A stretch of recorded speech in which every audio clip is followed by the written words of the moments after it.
মাথা লেলে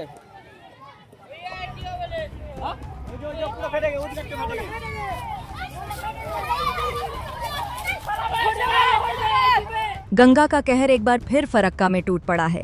नदी की रौद्र लहरों ने ब्राह्मण ग्राम इलाके में जमीन को निगलना शुरू कर दिया है।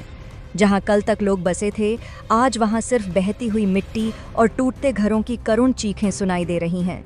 देखते ही देखते कई घर, बाग बगीचे और लंबे लंबे पेड़ गंगा की गर्जन करती लहरों में समा गए।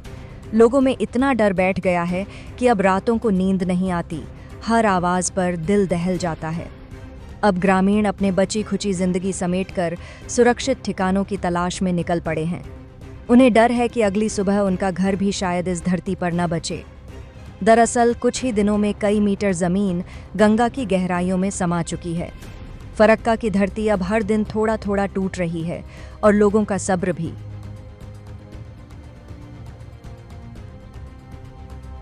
आतंक आसे सबार बाड़ी घर পটলি পাটলা সব বেঁধে পালাইছে। কিসের জন্য এটা? এটা গঙ্গা ভাঙনের ব্যাপারে। গঙ্গাতে যে সব পড়ে গেল, তো আমরা কোনখানে যাব? তার তো ব্যবস্থা নিতে হবে, তার তো জায়গা দিতে হবে। গরিব মানুষ কি করে আমরা জায়গাটা কিনবো? এই ঘটনাটা জায়গা কেনার তো আমাদের শক্তি নেই, তার ব্যবস্থা নিতে হবে আপনারা। তো যেহেতু পাশে বাড়ি আছে এবং আতঙ্ক তো হওয়ারই ব্যাপার, কারণ বাড়িঘর ভেঙে গেলে মানুষের কোথায় যাবে? গরিব মানুষ, অসুবিধা মানুষের। এবং আমরা চাইছি কি ব্যারিজ যে প্রজেক্ট জিএমকে আমরা আবেদন করছি তাড়াতাড়ি যেন গঙ্গা ভাঙনের ব্যবস্থাটা হোক, আমরা এটাই চাইছি এলাকার লোক।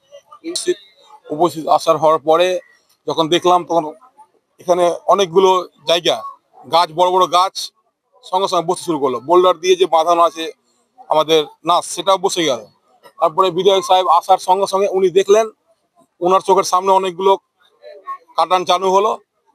সঙ্গে সঙ্গে ব্যারিজ কর্তৃপক্ষকে ফোন করে বিধায়ক সাহেব ডাকলেন। ব্যারিজ কর্তৃপক্ষ আসলো, এসে দেখলো এবং আশ্বাস দিল যে না, এটা তলার মাটি সরে গেছে, এই নার্স কেটে গেলে আমাদের বহুত বড় একটা ক্ষতি হয়ে যাবে গ্রামের। এখানে হাজার হাজার লোক বসবাস করছে, এখানে আপনার স্কুল আছে। লোক এই কাটান দেখে রাত্রে থেকেই আতঙ্কিত হয়ে ঘর বাড়ি ছেড়ে সব অন্য কোথাও আশ্রয় নিচ্ছে।